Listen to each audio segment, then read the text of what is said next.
Hello बच्चों। सो बेटा let's see the question and the question says a non ideal solution was prepared by mixing 30 ml chloroform and 50 ml acetone. तो 50 ml तो हमने acetone और 30 ml chloroform को mix करा है। So the volume of the mixture will be, overall volume क्या होगी।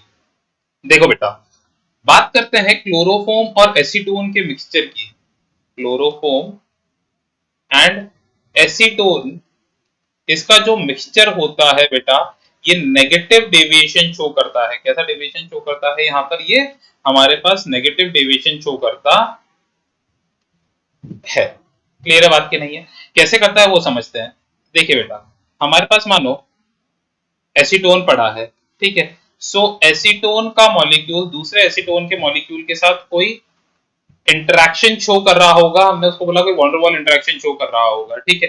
पर जैसे ही हम इसके अंदर बेटा क्लोरोफॉर्म डालते हैं, CHCl3 डालते हैं, यहाँ पर क्या हो जाता है, एसीटोन और क्लोरोफॉर्म के बीच में हाइड्रोजन बॉन्डिंग होने लग जाती है, जो कि ज्यादा अच्छा बेटर फोर्स है और स्ट्रॉन्ग फोर्स है out of all the 3 weak forces, ठीक है ना। सारे वीक फोर्सेस में सबसे स्ट्रॉन्ग एज बॉन्डिंग है।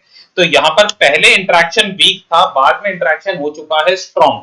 अब because of this strong interaction बेटा, वहां पर ओवरऑल वेपर प्रेशर तो हो जाता है कम, क्योंकि इंटरेक्शन अच्छा हो गया। अब बेटा खुद सोचो, इंटरेक्शन स्ट्रॉन्ग है तो चीजें क्या आएंगी, ज्यादा पास पास आएंगी। जब चीजें ज्यादा पास आएंगी, इसका मतलब हो जाएगा जो हमने वॉल्यूम सोची थी उससे कुछ कम वॉल्यूम हमारे को देखने को मिलेगी। और अगर आप टोटल करो 50 और 30 को तो 80 ml आता है।